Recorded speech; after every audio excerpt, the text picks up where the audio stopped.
Hello guys, welcome to Judicial Wings, the knowledge of judiciary, executive and legislation. I am Pallavi with you again with the lecture series of Indian Penal Code 1860. अभी exception 2 की तरफ आते हैं हम। Exception 2 बोलता है culpable homicide is not a murder. Culpable homicide is not a murder if the offender in the exercise of a good faith of the right of private defense of a person or property. देखिए यहाँ कहा गया है कि right to private defence में अगर किसी की डेथ करा दी जाए, किसी की डेथ हो जाए किसी के हाथों से, तो उसे कल्पेबल होमिसाइड में डाला जाएगा, मर्डर में डाला नहीं जाएगा। तो तब कल्पेबल होमिसाइड मर्डर नहीं बनेगा। कब तक नहीं बनेगा, लेकिन इसके भी कुछ लिमिटेशंस है। Right to private defence use करना यानी फुल टू आपको राइट नहीं दिया है, लिमिटेशन है, उसके भी रेस्ट्रिक्शन है कुछ। गुड फेथ में करना चाहिए पहले तो, मतलब गुड फेथ मतलब क्या है, केयर एंड कॉशन की तरह, केयर एंड कॉशन, ठीक है कि नहीं, गुड फेथ में करना चाहिए। Of right of a private defence of a person of property exceed the power given to him by law cause the death of a person against whom he is exercising such a right of defense without a premeditation. देखिए यहाँ कहा गया है, पहले तो आप जो right use कर रहे हो उसे गुड फेथ में होना चाहिए, पहला इंग्रेडिएंट्स है। यहाँ कहा गया है कि culpable homicide not a murder if the offender in the exercise of good faith. offender right to private defense कैसा यूज कर रहा है, गुड फेथ में यूज कर रहा है। उसके बाद करता है कि राइट टू प्राइवेट डिफेंस कब यूज करना चाहिए आपको, अगर आपके प्राइवेट डिफेंस आपकी प्रॉपर्टी को और आपकी बॉडी को कोई इंजरी पहुंचा रहा है, ठीक है कि नहीं, आपको कोई रॉबरी करने आ रहा है, आपके घर पे सारा चुरा के लेके जा रहा है, उसके पास बहुत सारे वेपन्स भी है, आपको लगता है कि ये जो ऑफेंडर आ रहे हैं, चोर आ रहे हैं, वो हमें भी मार देंगे पैसों के लिए, तो आप वहां पे डेथ का right to private defence use कर सकते हो।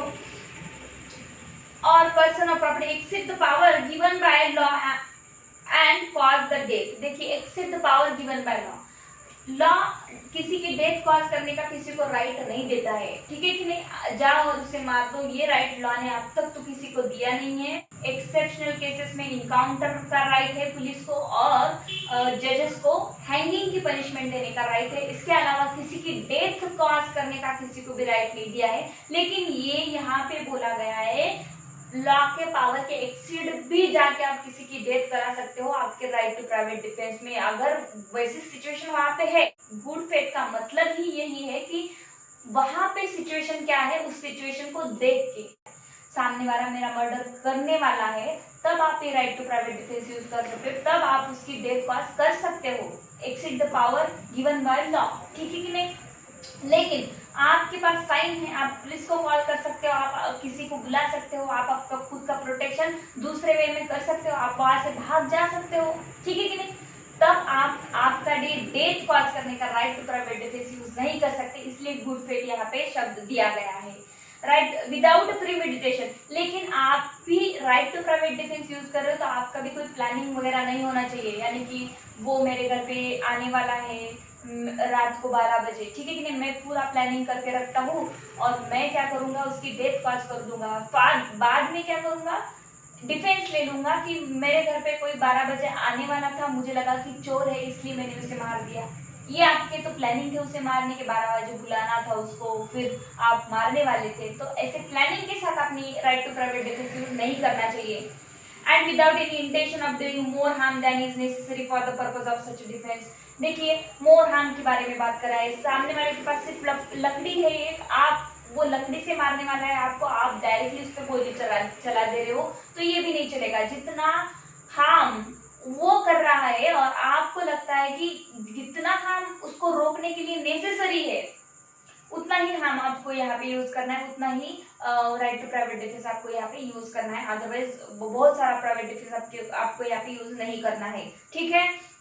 तो यहाँ पे भी एक इलिस्ट्रेशन दिया है इन्होंने, ये इलिस्ट्रेशन में पढ़ती नहीं हुई लेकिन आपको सीधे इसका मीनिंग बता देती हूँ। यहाँ पे जेड और ए है, जेड ए को चाबुक से मार रहा है और यहाँ ए बार बार मना करने पर भी जेड नहीं रुक रहा है। अब ए के पास कोई ऑप्शन ही नहीं है, ए ने उस पर गोली चला दी, इतना बहुत ज्यादा हार्म कर रहा है चाबुक से, अब ए ने उस पर गोली चला दी, तो यहाँ पे माना जाएगा कि ए ने क्या किया है, कल्पेबल होमिसाइड किया है, ए ने मर्डर नहीं किया है। एक्सेप्शन 3 में जाते हैं, culpable homicide is not a murder if the offender being a public servant or of aiding a public servant acting for the advancement of a public practice exceed the power in powers given to him by law and causes death by doing an act which is in a good faith, believes to be lawful and necessary for the due discharge of his duty as such a public servant and without ill will towards the person whose death is caused. देखिए कोई भी public servant है, जैसे मैंने encounter का आपको अभी उदाहरण दिया था, कोई भी पब्लिक सर्वेंट है गुड फेथ में उसकी ड्यूटी पूरी निभाने के लिए वो किसी भी वहां पे अगर उसको राइट होगा उस चीज का, ठीक है कि नहीं, तो वहां पे सामने वाले की ऑफेंडर की वो डेथ कॉज कर सकता है। लेकिन कब कर सकता है? गुड फेथ में होना चाहिए, उस पर्टिकुलर पर्सन के खिलाफ उसका इलविल नहीं होना चाहिए, ठीक है कि नहीं, उसकी ड्यूटी पूरी करने के लिए, उसकी ड्यूटी निभाने के लिए वो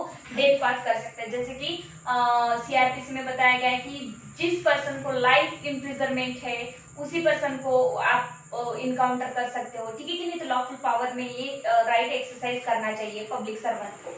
उसके बाद एक्सेप्शन 4 यहाँ पे दिया गया है, culpable homicide is not murder if it is committed without a premeditation in a sudden fight in the heat of a passion upon a sudden quarrel and without the offender having taken undue advantages or acted in a cruel or unusual manner।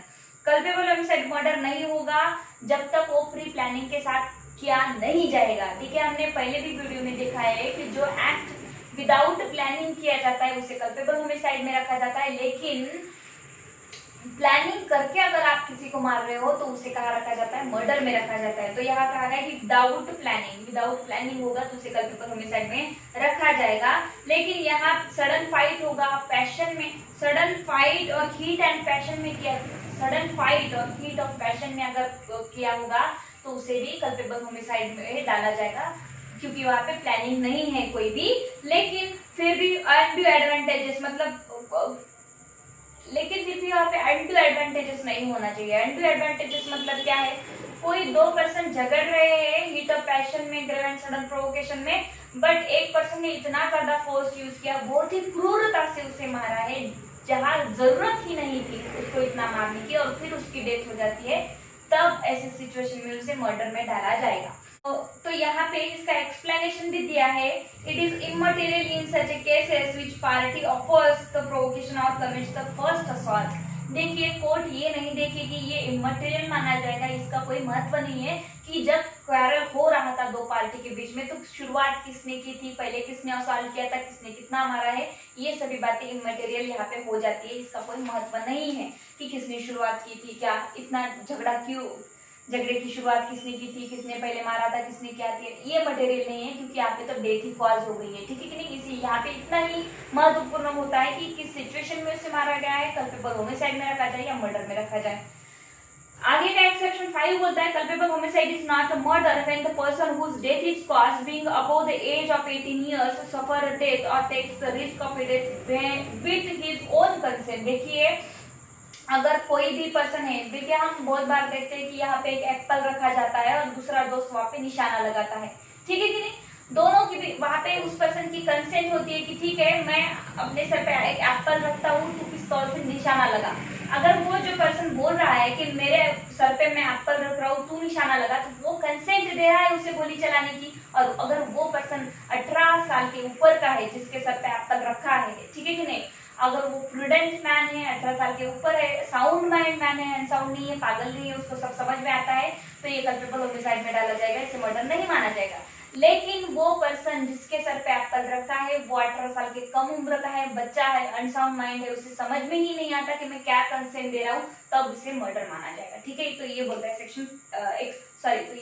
Section 5।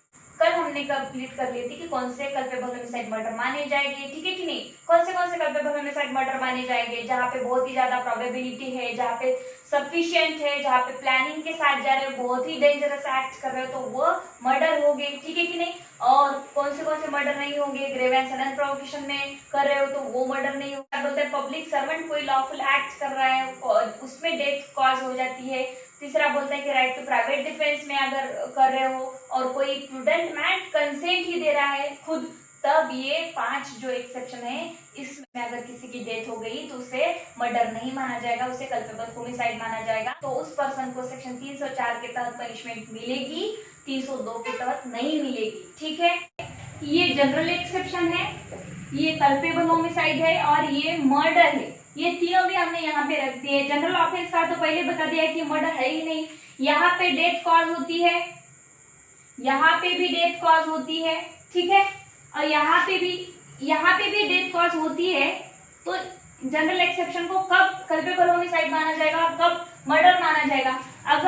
अगर हमको prevent करने के लिए किसी की death हो गई है, यानी कि डॉक्टर के हाथ से डेथ हो गई है उसका ऑपरेशन करते टाइम, तो यहाँ पे उसे पनिशमेंट ही नहीं है, कोई सवाल ही नहीं है। अब आगे जाता है कल्पेबल होमिसाइड में, तो कल्पेबल होमिसाइड में मर्डर में देखा जाएगा कि क्या ग्रेव एंड सडन प्रोवोकेशन में हुआ है, क्या पब्लिक सर्वेंट अपनी लॉफुल ड्यूटी निभा रहा था तब हुआ है, ठीक है कि नहीं। दूसरी बात, राइट टू प्राइवेट डिफेंस में हुआ है, ठीक है। तो ये सभी बातें, और जिसका मर्डर हुआ है, जिसकी डेथ हुई है, उसकी क्या कंसेंट थी, ठीक है कि नहीं। अगर ये सारी बातें आती है वहां पे तो उसे कल्पेबल होमिसाइड में डाला जाएगा। और अगर किसी ने प्री प्लानिंग किए है, प्लानिंग करके डेथ कॉज की है, तो ये मर्डर में चला जाएगा। दूसरी बात है, किसी ने किसी को गोली मार दी और वो गोली मारना सफिशिएंट था डेथ कॉज होने के लिए, इतना डेंजरस एक्ट था कि उसे डेथ कॉज ही होनी थी। तो जहां पे प्रोबेबिलिटी बहुत हाई हो जाएगी डेथ की, तो उसे मर्डर में डाला जाएगा। तो अभी जब हमने सभी एक्सेप्शन दिए थे, कोई अगर इसमें ऑफेंस करता है कोई भी ऑफेंडर, तो उसे कल्पेबल होमिसाइड की पनिशमेंट मिलेगी। कल्पेबल होमिसाइड में 304 की पनिशमेंट मिलेगी, यहाँ पे 302 की पनिशमेंट मिलेगी, ठीक है। और एक एग्जांपल हम यहाँ पे देख लेते हैं। मैं यहाँ पे एक छन्नी निकाल रही हूँ, ठीक है, जैसे हमारी चाय की होती है। अगर मैं यहाँ पे बहुत सारे क्राइम है, एक 2 3 4, ये बहुत सारे क्राइम है, ठीक है कि नहीं, ये बहुत सारे क्राइम है, ये पूरे ऑफेंसेस है। ये ऑफेंसेस है डेथ के पूरे ऑफेंस में डेथ कॉज हुई है। एक पर्सन ने एक ह्यूमन बीइंग है यहाँ पे दूसरे ह्यूमन बीइंग को मारा है। लेकिन जब ये पूरे ऑफेंसेस कोर्ट के सामने आ जाएंगे तो कोर्ट देखेगी कि ये जो 1 नंबर का ऑफेंस है उसमें क्या grave and sudden provocation use हुआ था, ठीक है कि नहीं, इस वजह से किसी ने किसी को मारा है, ठीक है। क्या दूसरा ऑफेंस आता है, क्या पब्लिक सर्वेंट था, वो अपनी ड्यूटी निभा रहा था, उसमें डेथ हो गई, ठीक है कि नहीं। क्या राइट टू प्राइवेट डिफेंस में होगा। अगर ऐसी चीजों में हो जाता है तो इसे ऊपर ही रखा जाएगा और इसे कल्पेबल होमिसाइड कहा जाएगा, ठीक है। कल्पेबल होमिसाइड इसे कहा जाएगा। इस ऑफेंसेस को यहाँ पे ही रखा जाएगा। और अगर बहुत ही डेंजरस प्री प्लानिंग के साथ ऑफेंस किया है आपने, तो इसे यहाँ नीचे जाएंगे, ये पूरे ऑफेंसेस मर्डर के नीचे चले जाएंगे और यहाँ पे आ जाएगी पूरे ऑफेंस, इसे मर्डर कहा जाएगा, ठीक है कि नहीं, मर्डर कहा जाएगा। यानी कि पूरे जो कल्पेबल होमिसाइड है, यहाँ पे पूरे कल्पेबल होमिसाइड थे यहाँ पे पहले, अब कुछ अमाउंट्स टू मर्डर बन गए हैं और कुछ अमाउंट्स टू नॉट मर्डर बन गए हैं। पूरे जो मर्डर हुए वो कल्पेबल होमिसाइड से ही होकर आए हैं, यानी कि all murder are culpable homicide but all culpable homicide are not murder, ठीक है। हर मर्डर कल्पेबल होमिसाइड होगा लेकिन हर कल्पेबल होमिसाइड मर्डर नहीं होगा, ठीक है। तो फ्रेंड्स, पूरे एक्सेप्शन हमने बहुत ही अच्छी तरीके से और आराम से समझ लिए हैं। हमारा सेक्शन 300 पूरा कंप्लीट हो गया है। कल मिलते हैं हम आगे के सेक्शंस के साथ। अगर आपको मेरे वीडियोस पसंद आते हैं तो लाइक कर देना और सब्सक्राइब कर देना और बेल आइकन का बटन जरूर दबाना, ताकि आगे के लेक्चर्स आपको जल्दी से अवेलेबल हो जाए और उसका नोटिफिकेशन मिल जाए। Thank you so much.